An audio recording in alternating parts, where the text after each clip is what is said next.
Keeper of the Lost Cities, Everblaze, Chapter 58. Sophie couldn't think through the pain. The world had twisted into a smear of color and light, echoing with a pounding, pulsing scream. She could feel her body being bumped and jostled, but she couldn't tell what was happening. She wasn't entirely sure if she was still awake, and she hoped she wasn't. If this was reality, she wasn't sure how to survive it, except to retreat from the agony. She pulled her consciousness back, following the faint trail of warmth to the nook in her mind. Soft gray fog curled around her, and she buried herself in it, sinking deeper and deeper until the last of the noise faded. She was safe, happy even, content to curl up tight and stay there forever.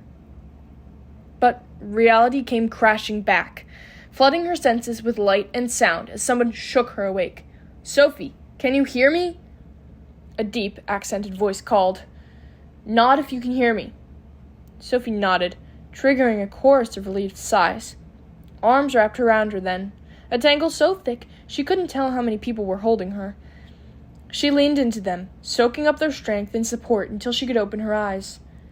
Blurry shapes slowly morphed into faces. Too many faces. It took her brain a second to work out that some of them lived only in mirrors, and another second after that to recognize Damelino's old pyramid-shaped office. In front of her stood Elwyn, Tiergan, and Alden, looking stressed and weary as they studied her. Grady and Adeline hovered behind them, with tear-stained faces, along with a ghostly pale Magnate Leto. Behind them were all 12 counselors, none of whom seemed to want to look at her. All cowering behind everyone was a crying, trembling Dex. "I'm sorry," he mumbled, and Sophie met his eyes. "I didn't know. I swear. I thought—" "There's nothing to apologize for," Counselor Emery interrupted. "Obeying the order of the council is never to be regretted." "In this case it is," Grady shouted. "You may have been able to ban Sandor from this room, but I will defend her when he can't." "How could you even think of doing this to an innocent child?" "If she's so innocent," Counselor Emery said calmly, "why did she illegally visit a forbidden city yesterday?" "How did you—" Sophie started to ask, but her voice trailed off when she remembered the registry pendant clamped around her neck. "Yes, Miss Foster," Counselor Emery said as she reached for her necklace. "We do have ways of keeping track of you. We choose not to use such methods very often, to protect our people's freedom. But imagine our disappointment when we checked yours yesterday. During a particularly heated debate regarding your punishment, no less, and found you had visited your former residence. We do not know why you went there, but we can only assume that it had something to do with the Black Swan, which is why we decided on a more drastic punishment." He held out the telepathy restrictor, no longer clamped around her head, which explained why she could think again. She shrank back into her chair, and Grady and Adeline moved in front of her, shielding her behind them. Alden and Tiergan moved to their sides. "You're not getting anywhere near her with that," Grady warned. "The matter has already been decided," Counselor Emery said calmly, "and interfering with the council's decision is a treasonous offense." Grady snorted. "Not if the council's gone crazy." "Watch yourself, Lord Ruin," one of the counselors, who Sophie never heard speak before, told him. "We have dwarves on standby, ready to haul any resistors off to exile. We will not tolerate such disrespect." "But can you tolerate cruelty?" Alden asked quietly. "You saw how the device affected her. She was practically catatonic." "And you should see the damage to her cells," Elwyn chimed in. "It'll take 3 serums to heal it." Sophie tried to swallow, but her mouth had gone dry.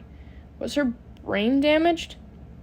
"And that was only from a minute with the device on," Alden reminded them. "I understand you've never used this technology before, but surely now that you've seen the effect, you realize it's far too dangerous." "What we've realized is that it needs some final adjustments. Mr. Disney," Counselor Emery called, his voice ringing off the glass walls, "you told us this gadget might need to be calibrated to the individual, correct?" Dex stumbled backwards, scrambling for the door. "I'm not helping you with that." "The door is being guarded, Mr. Disney. And need I remind you that disobeying a direct order from the council is an exilable offense," Counselor Emery added. Before you answer that, Dex, might I also remind you that you are not the only technopath who could help us with this. Counselor Alina chimed in quietly. Surely you'd rather make the needed adjustment yourself? Are you really in support of this, Alina? Alden asked. Destroying the abilities of a child? Restricting them, Counselor Alina corrected. And yes, I am. I find it rather interesting that you all keep referring to her as a child. Have you forgotten most children Sophie's age have yet to even manifest an ability? For that, one can only assume is that our genetics know that we are not ready to handle the power at such a tender age. The Black Swan broke the laws of nature by triggering Sophie's abilities too early. And don't even get me started on how many they gave her. My son manifested at 13, Alden reminded her, and Bianna did just as well. Yes, and Sophie manifested her telepathy at 5, Counselor Emery argued back. He sighed, running his hands through his dark hair as he turned to face Sophie, Grady, and Adeline. It brings me no pleasure to have to do this, but Sophie is out of control. Her abilities must be reined in, for the safety of us all.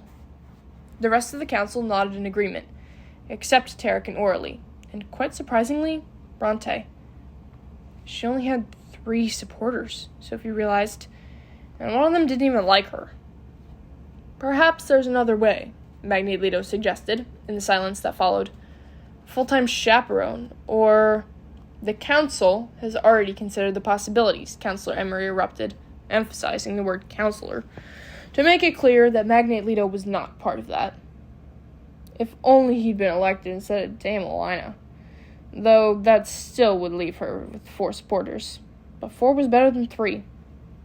Now, Mr. Disney, Counselor Emery said, holding up the ability restrictor to Dex, please don't make this any worse than it already is. Dex locked his knees and shook his head as thick, sloppy tears streamed down his cheeks. It's okay, Dex, Sophie said quietly. Just do what they're saying. How can you say that? He asked, his voice cracking. Because it was the only way she could think of to get the people she cared about out of this room safely. If Dex can make it so that it doesn't hurt, she told Grady and Adeline, then fine. It only affects my abilities, right? Right, Counselor Alina answered immediately, though Sophie wondered how she could really know. And it will only be until you're older and mature enough to handle such things, and until the Black Swan's threat is contained. The Black Swan is not a threat, Alden said firmly. We are not getting into that debate, Counselor Emery informed him, grabbing Dex's arm and dragging him forward. Make the adjustments we need. I'll be fine, Sophie promised, and Dex still wouldn't cooperate. Please, Dex, I could never live with myself if you got exiled for me. And how am I supposed to live with this? He whispered. Comfortable in knowledge that you did the right thing, Counselor Emery told him, waving the circlet under Dex's nose. Sophie could see the emotions wearing in Dex's eyes and knew he wasn't ready to agree. No one else will do a better job making it painless for me, Sophie whispered. That seemed to be the key. Slowly, hands shaking, Dex took the circlet from Counselor Emery and stumbled to Sophie's side. If this hurts her, you will not like what happens, Grady warned, addressing his threat to the entire group.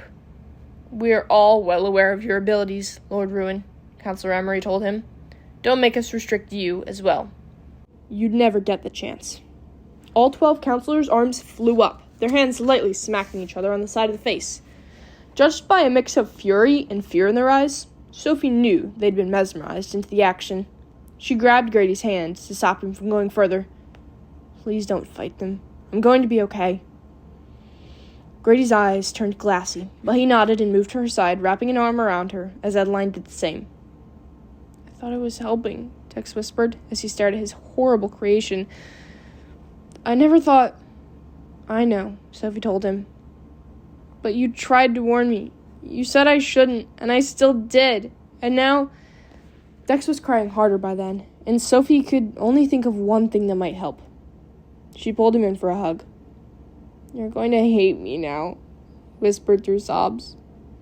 Sophie promised she wouldn't, hoping it was true. Then she let Dex go.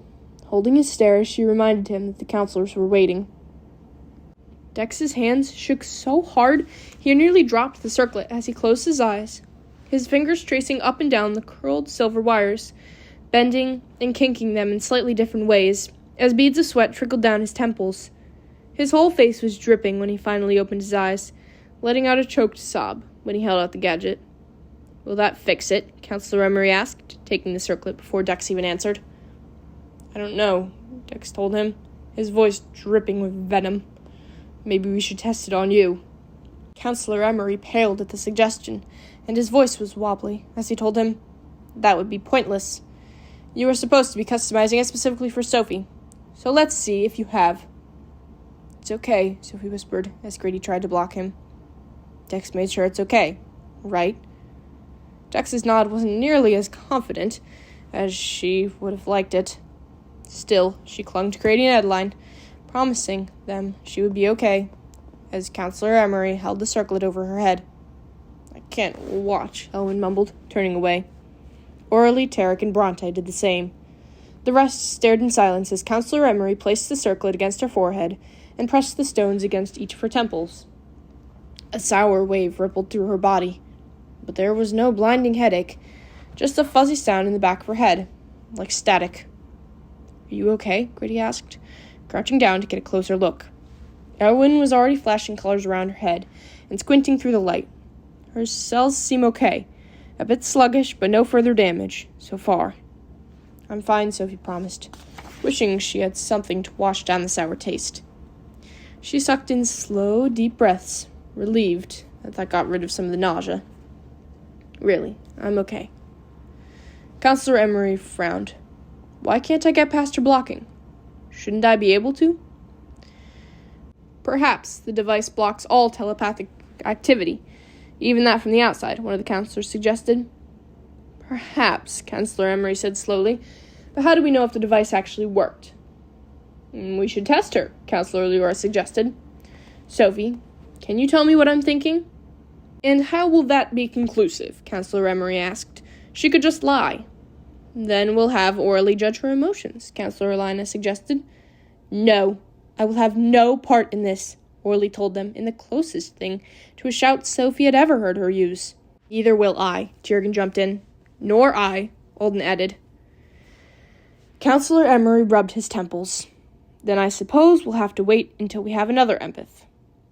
Or, if I may," Magnate Leto jumped in, "I might not be a counselor, but I am a telepath, and one of my strengths is knowing if someone has invaded my mind. If Sophie is able to get in, I'll be able to help." "And how will we know if he's lying?" Counselor Elena asked. Magnate Leto gave her a cold smile. "If you don't trust me, Emery is welcome to listen to the thoughts in my head." "No, I suppose that won't be necessary," Counselor Emery said slowly, "and it's likely the best test we'll get." "Why are you assuming I'm going to lie?" Sophie interrupted. "I've cooperated already, haven't I?" "Yes, and let's hope you continue to," Counselor Emery told her. Sophie bit back a venomous reply as she moved shakily to Magnate Leto's side and reached for his temples. She honestly wasn't sure what to do if she could hear him, but judging by the fuzziness her head felt, she doubted she would need to decide. Her concentration felt scattered and jumpy, switching from one thought to the next before she could even finish thinking. She wondered if this was how people with ADD felt as she closed her eyes, took a deep breath, and tried to stretch out her mind. It felt a bit like shoving her head into a pool of mud, thick and sloshy and totally murky. But she could still press forward, just very, very slowly. Bit by bit, inch by inch, she crawled deeper into the mire and found darkness and silence and pain. So much pain. A migraine that was worse than all the others she endured during her years trapped with humans combined. But she just started to retreat from the agony when she heard a soft, muffled sound. Not even a whisper, more like a breath. And when she focused that little energy that she had left, the sound morphed into a string of faint words. "If you can hear me, Sophie, do not let them know."